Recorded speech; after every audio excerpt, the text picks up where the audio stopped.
Donc, troisième partie de cette vidéo de technique de conseil d'écriture commandée aux artisans de la fiction par Rédiction. Donc nous avons vu la structure de la scène, dynamique, tension, force, du concret, des obstacles qui créent une réflexion chez le personnage, pas chez l'auteur. Après nous avons regardé plus au niveau de la phrase, la succession des phrases dans un paragraphe, la dynamique, stimuli, réponse, quelque chose se produit, le personnage réagit, ou le personnage agit, quelque chose se produit en conséquence. Maintenant, nous allons aborder une partie beaucoup plus essentielle pour donner l'impression d'une écriture très immersive, très forte. La structure, c'est ce qui va impliquer le lecteur en termes d'identification. Après, une grande partie d'entre vous ont un problème de manque d'habitude de l'écriture. Votre écriture, elle manque très souvent de définition. Par définition, on n'est pas sur un plan intellectuel, la définition de dictionnaire, elle manque de pixels, l'image est floue. Ça tient à plusieurs choses. Ça tient d'une part à l'utilisation de verbes faibles. Les verbes faibles, c'est des verbes d'état. Être, avoir, paraître, sembler, c'est des verbes qui n'induisent pas d'action. Donc c'est un point très très important. Et ça, dans la réécriture, et on vous communiquera avec cette vidéo une fiche de relecture, tenez-en compte et se relire 10 fois en ajustant des points techniques, c'est améliorer vraiment l'impact. Je parle bien d'impact de son écriture. C'est pas pour nous faire plaisir ou pour avoir un beau français. Vous racontez des histoires, vous voulez qu'elles entraînent, qu'elles tapent chez le lecteur, qu'elles le fassent résonner. Donc, verbe d'action fort, précis. Après, les noms. Les noms communs, bouteille, couteau, assiette. Souvent, vous avez tendance à utiliser des noms un peu flous, des verbes un peu flous. Nous manquons de spécificité. La spécificité, le fait d'être précis, c'est ce qui va amener le lecteur à voir la chose, lui donner l'impression qu'il est à bord de la voiture, qu'il est sur le cheval, et non pas que quelqu'un lui raconte un film qu'il a vu la veille. C'est du gros travail, phrase par phrase, être précis, le plus précis possible. C'est beaucoup de travail, mais ça donne beaucoup, ça ajoute des pixels à la définition des images mentales que vous essayez de créer. Parce que, en tant qu'auteur, vous essayez de créer des images mentales. Je vais même vous faire peur, vous essayez de créer plus que des images mentales, vous essayez de créer une immersion dans le corps, dans la peau, dans l'esprit d'un personnage. Vous n'êtes pas qu'une voix qui résume, qui fait du résumé narratif, qui raconte, vous essayez d'immerger, donc vous ne racontez pas l'histoire à vous-même. C'est ça toute la difficulté de l'artisanat, de la narration. Vous essayez de faire vivre une expérience de l'intérieur. Donc pour ça, comment connecter le lecteur au personnage? C'est pas simple.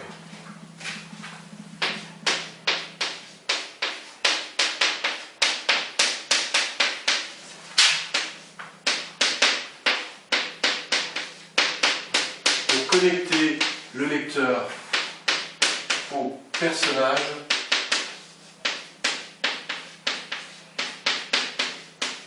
au mieux, vous utilisez la vue. Ce que voit le personnage, la description, des images, parce que vous avez l'habitude, on a l'habitude de voir des films, c'est des images. La narration littéraire, même de genre, elle a d'autres outils à son service. C'est pas qu'une succession d'images. Elle a aussi l'action. Je vais détailler chacun de ces points.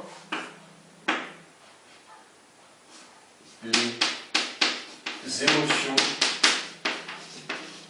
sensations corporelles.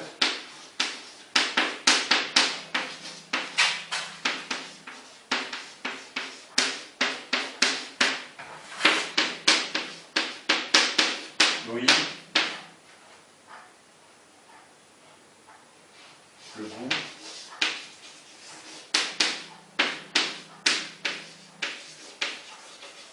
L'odorat. La vue, donnez à voir, décrivez, toujours en action. La maison semblait s'effondrer sur elle-même. La rue était étroite comme un cul-de-bouteille. L'action, donc décomposée, comme tout à l'heure, une chose après l'autre, c'est faire agir votre personnage. Je le répète beaucoup, il prit le couteau, sa main se serra autour du manche taché de sang, il essuya la lame. Voilà, on voit le personnage faire, on fait avec lui, c'est fondamental. Ça, vous l'avez pas trop mal compris. Les sensations corporelles, c'est, au lieu de dire les sentiments, il était enragé, voilà, il prit le couteau, il était enragé, il sentit son avant-bras se tétaniser, son ventre était dur comme de la pierre, il redressa la nuque, ses yeux regardaient l'ours en face de lui, il n'allait pas se laisser faire. Louis, des grognements résonnèrent dans la forêt. Le goût, il sentit un goût de métal rougi derrière sa langue. L'odorat, ça sentait le gibier, une odeur fauve qui donnait presque envie de vomir. Voilà, on est immergé, vous avez tendance à utiliser que la vue, l'action un petit peu. Voilà, quels sont ces outils qui vont permettre au lecteur de se connecter? Les différents sens. Ensuite, parfois c'est difficile de faire passer certaines émotions, certaines choses. Alors, une petite partie d'entre vous l'utilise, mais pas tous. Vous pouvez utiliser la comparaison. Alors la comparaison, c'est un outil à double tranchant. Quand vous désirez faire comprendre quelque chose à quelqu'un qu'il ne connaît pas, par exemple dans vos récits fantastiques, la créature ne ressemblait à rien qu'il eût déjà vu. C'était comme une chauve-souris de la taille d'un éléphant, avec une peau de bébé fripée et crevassée. Voilà, je donne l'impression en utilisant des comparaisons. Je n'ai pas dit que la créature est un éléphant ni une chauve-souris. C'est un mélange de choses. La comparaison, vous l'utilisez quotidiennement pour vous faire comprendre. Alors, je disais, la comparaison, c'est à double tranchant, parce qu'une comparaison, ça peut être, très vite, vous pouvez aller, et ça, il faut l'éviter à tout prix, dans les clichés. Les clichés, c'est des comparaisons qui sont toutes faites, c'est la lune comme un plateau d'argent, etc., toutes ces bêtises. En fait, c'est des comparaisons qui ont été trop utilisées. N'allez jamais chercher dans la littérature vos comparaisons. Créez-les. Trouvez des comparaisons qui puissent avoir été pensées par votre personnage. Si votre personnage, c'est un chien, il ne va pas penser comme un homme, il ne va pas penser comme une hirondelle non plus. Dans le registre de votre personnage. Les comparaisons, elles s'introduisent par à la manière de, comme, voilà. Donc, utilisez les sens, donnez à voir, à percevoir, découper tout dans vos scènes dynamiques sous forme de petits paragraphes, donnez de la dynamique. Alors, tout ça, pour pas que ça reste trop abstrait, je vais l'illustrer pour vous donner un exemple, un petit peu dans le registre de certaines choses que vous faites quand vous n'êtes pas au maximum de votre capacité. Donc, un petit paragraphe qui est ce qu'on écrit couramment, où il n'y a pas vraiment de travail immersif. Le parc était charmant. Il y avait de grands et magnifiques arbres et de l'herbe tout autour. Point. Quelques fleurs commençaient à poindre au milieu de l'herbe, car nous étions au début du printemps. Et il y avait également un long chemin qui serpentait jusqu'à l'horizon. Les bancs en béton étaient usés et vides. Vous allez me dire, mais c'est pas mal, on voit... c'est assez faible. Et un paragraphe, une description, une écriture narrative qui reste aussi floue que ça, c'est pas mal, mais ça n'a pas le goût, on va s'ennuyer très rapidement. Après, pourquoi ? Parce qu'il y a beaucoup de verbes être qui créent un état statique. Le parc était charmant, il y avait de grands et magnifiques arbres. Nous étions au début du printemps, il y avait également un long chemin, les bancs en béton étaient usés. Donc des verbes qui sont des verbes passif, qui ne crée pas de dynamique. Et puis, nous avons des adjectifs qui sont beaucoup trop généraux. Charmant, grand et magnifique, un long chemin. C'est des choses qui donnent l'impression de faire le travail, de construire des images, mais en fait ça ne dit rien du tout. C'est comme dire les émotions, la tristesse, la joie, il était triste. Oui, on comprend l'information. Dans la narration, il ne faut pas que le lecteur comprenne l'information, il faut qu'il la vive. Donc vous, c'est beaucoup plus de travail en amont. Je vais vous relire le même paragraphe avec un peu plus de définition. Alors, à la place du parc était charmant, essayons le parc de la Croisie s'étendait devant moi. Tout de suite, le verbe s'étendre va créer une impression d'immersion, d'envergure. On le devine, on le comprend. On n'a pas juste une image un petit peu vue d'hélicoptère qui est floue. On comprend la forme mais on ne voit pas. Derrière, il y avait de grands et magnifiques arbres et de l'herbe tout autour.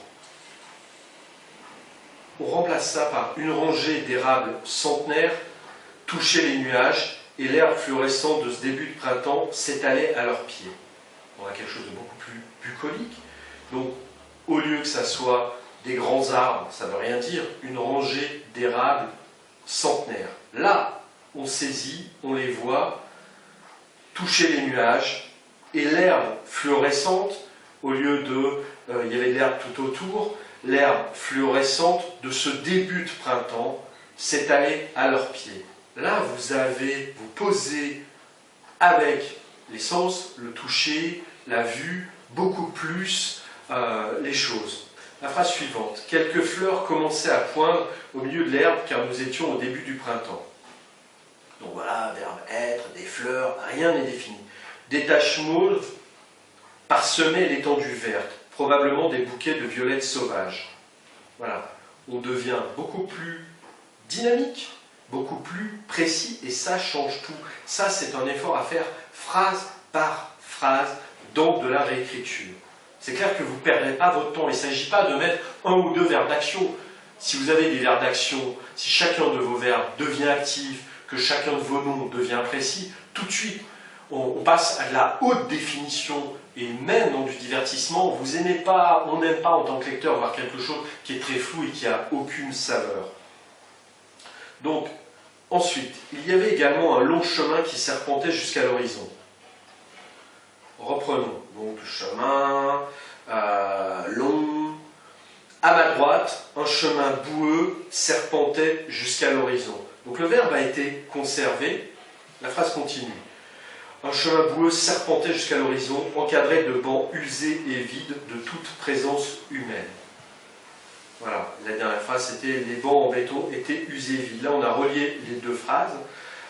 À ma droite, un chemin boueux serpentait, le verbe qui est un verbe spécifique d'action, on le garde parce qu'il est intéressant, jusqu'à l'horizon, encadré de bancs usés et vides de toute présence humaine. Voilà, vous allez me dire, mais c'est déjà super difficile, jamais je pourrais écrire comme ça. Si vous pouvez écrire en étant plus précis. Vos histoires, c'est vous qui les avez posées, qui les connaissez, vous savez ce que vous voulez raconter. Cassez-vous un peu plus la nénette, soyez précis. Mais néanmoins, cette réécriture, elle n'est pas complète. Pourquoi?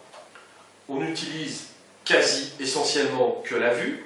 Il n'y a pas de zoom sur des détails. On peut zoomer parfois, par exemple, sur des initiales, gravées sur un tronc, sur un insecte.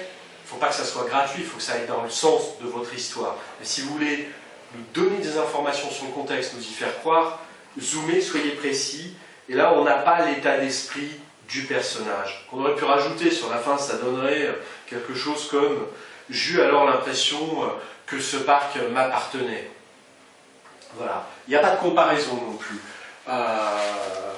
Alors, pour revenir quelques minutes sur les comparaisons, je vous disais, c'est à double tranchant. Les comparaisons, c'est quand vous voulez décrire quelque chose, vous n'êtes pas sûr que le lecteur le comprenne, le visualise, comme vous le faites au quotidien, vous utilisez une comparaison. La comparaison, ça va chercher dans un autre registre. Voilà.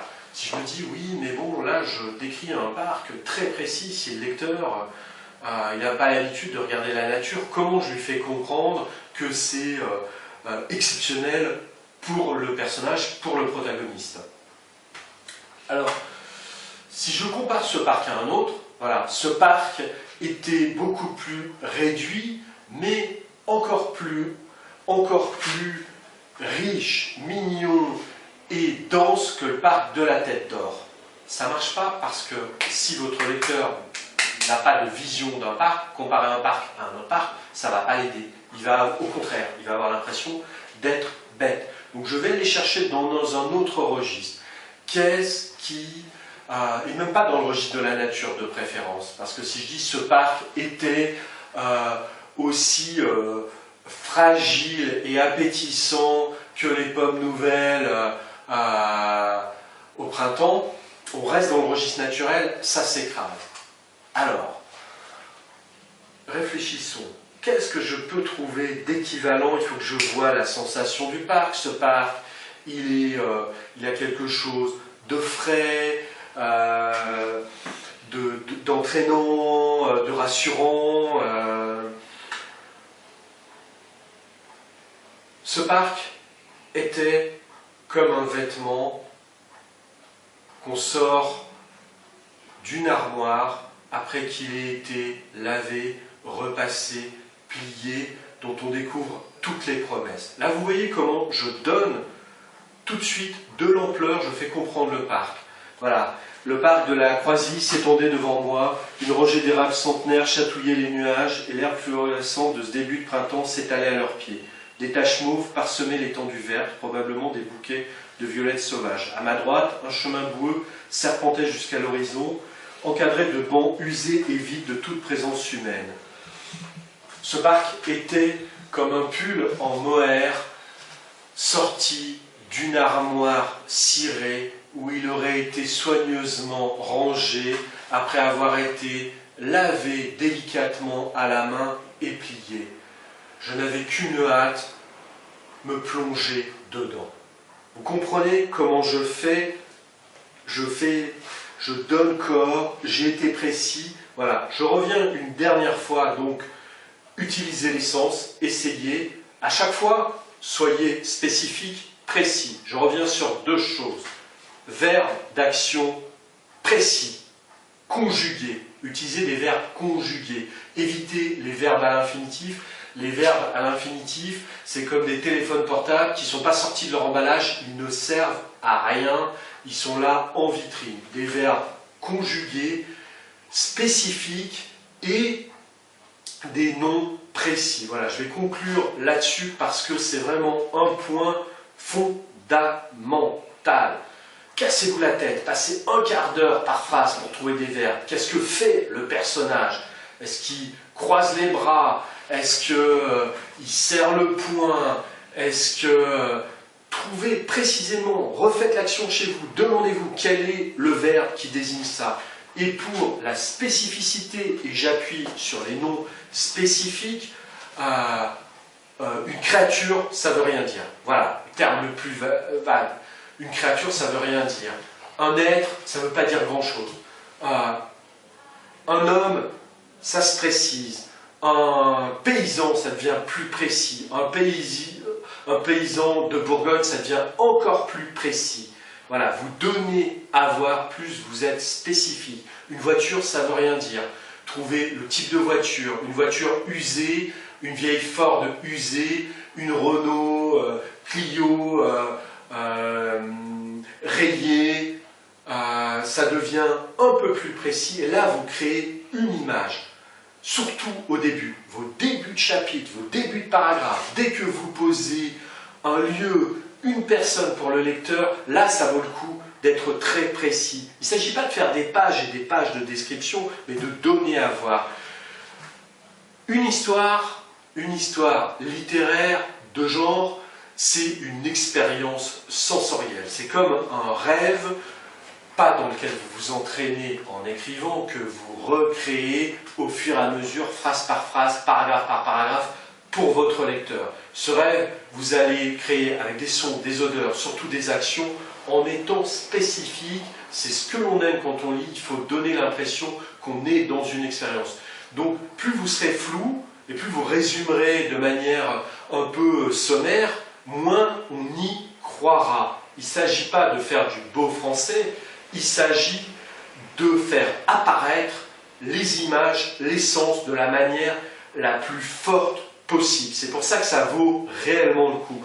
Vous allez transpirer à faire ça, vous allez vous désespérer, vous dire mais je ne m'en sortirai jamais. Vous travaillez phrase par phrase, une phrase après l'autre, vous rajoutez, vous êtes plus précis, et là, tout de suite, votre récit deviendra beaucoup plus immersif. Donc, nous avons vu dynamique, tension, obstacle, lutte, même pour des petites choses. D'autant plus votre récit quand il se passe de manière quotidienne, où il n'y a pas rien de spectaculaire, c'est important de créer des obstacles, parce que sinon, c'est ennuyeux, quoi. Où on n'y croit pas, on a l'impression d'un mauvais téléfilm qui a été filmé avec un vieux caméscope trouble.